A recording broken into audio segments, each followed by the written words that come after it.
이 그림, 바로 다빈치의 인체 비례도죠. 인간과 우주의 완벽한 조화를 상징하는데요. 자, 오늘날 우리는 인공지능 같은 정말 강력한 기술과 우리 인간 중심의 가치를 어떻게 조화시킬 수 있을까요? 바로 이 지점에서 과학과 철학의 만남이 시작됩니다. 과학과 철학, 이 두 개의 렌즈를 가지고 기술 시대에 우리에게 정말 필요한 지혜가 뭔지 같이 한번 탐험해 보겠습니다. 과학은 우리에게 기술이 어떻게 작동하는지 그 원리를 알려주잖아요. 정말 놀랍고 정교하게요. 근데 말이죠. 과학은 우리가 그 기술을 왜 써야 하는지, 그리고 그 기술과 함께 우리가 어떤 삶을 살아야 하는지에 대한 방향까지는 알려주지 못합니다. 바로 이 방향에 대한 질문, 여기에 답을 찾기 위해 우리에겐 철학이 필요한 겁니다.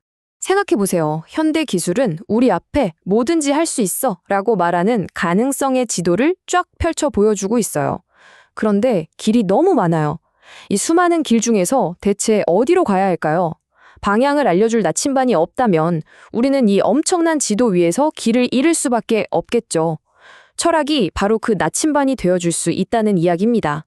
자, 그럼 첫 번째 나침반으로 동양 철학을 한번 들여다볼까요?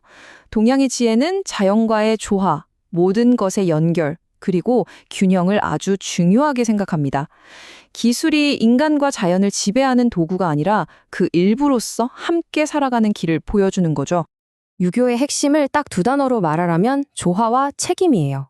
기술 발전도 마찬가지라는 거죠. 반드시 인간 사회의 가치와 윤리적인 틀 안에서 이루어져야 한다고 강조합니다. 예를 들면 그냥 더 빨리 소통하는 기술을 만드는 데서 그치는 게 아니라 우리 공동체의 유대를 더 강하게 만들고 사회적 약자를 도울 수 있는 기술은 뭘까? 이렇게 고민하는 것. 이게 바로 유교적인 관점의 핵심입니다. 공자의 이 유명한 말, 정말 깊은 통찰을 담고 있는데요. 여기서 지혜로운 사람은 끊임없이 흐르고 변화하는 물을, 어진 사람은 굳건하고 변치 않는 산을 좋아한다는 뜻이에요. 자, 이 비유가 현대 기술과 어떻게 연결될 수 있을까요? 바로 이겁니다. 기술은 새로운 문제를 해결하기 위해 끊임없이 흐르는 물처럼 역동적이어야 하죠. 하지만 동시에 인간의 존엄성과 사회적 책임이라는 산처럼 굳건한 윤리적 기반 위에 서 있어야 해요. 이 둘의 균형이 깨지는 순간 기술은 우리에게 굉장히 위험한 것이 될 수 있습니다.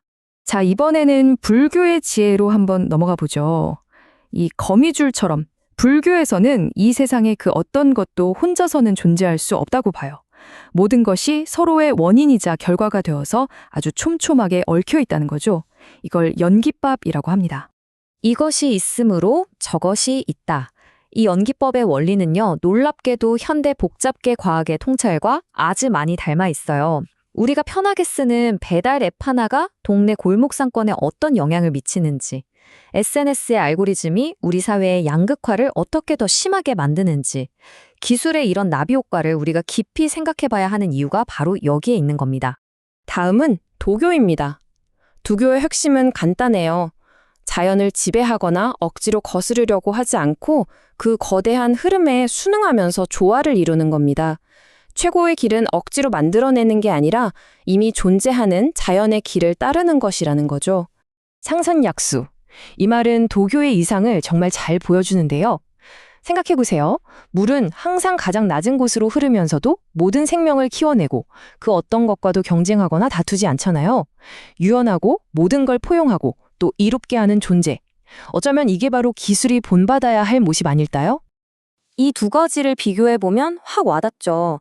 한쪽은 자연을 착취하고 경쟁에서 이기려는 지배의 기술, 다른 한쪽은 물처럼 자연의 순환 속에서 모두를 이롭게 하는 조화의 기술.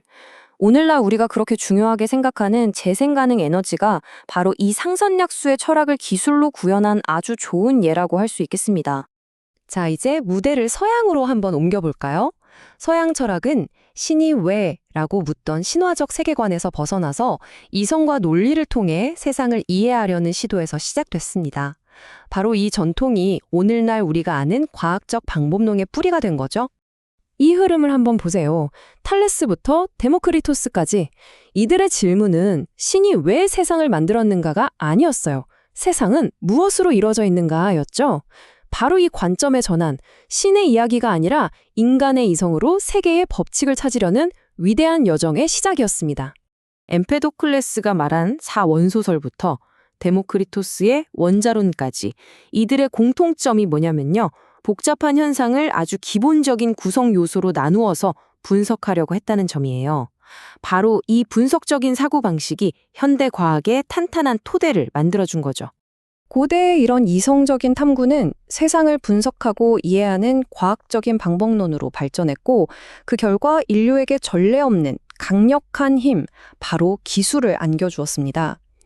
그런데 바로 여기서 현대 철학이 우리에게 아주 근본적인 질문을 던집니다.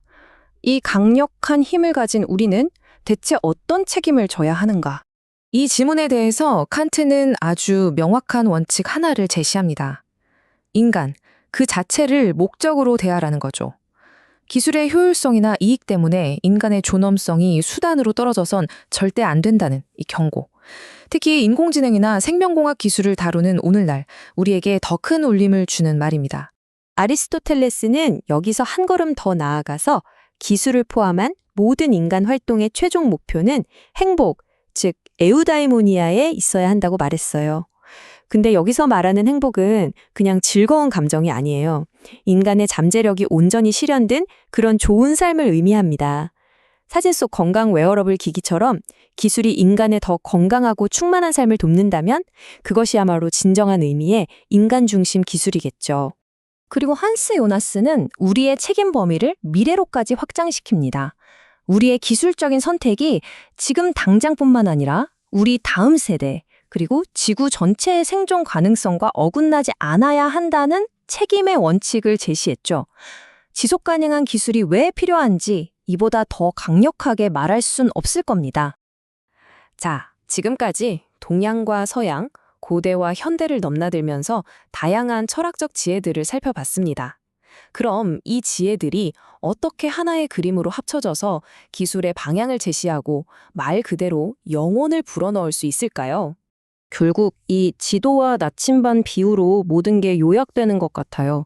과학은 우리에게 무엇이 가능한지 보여주는 정말 놀라운 지도입니다. 하지만 그 지도를 손에 들고 어디로 가야 할지를 결정하는 건 바로 우리 내면에 있는 철학적 나침반인 거죠. 그러니까 정리하자면 이 세 가지 철학적 전통이 지혜로운 기술을 위한 든든한 세계의 기둥이 되어주는 셈이에요.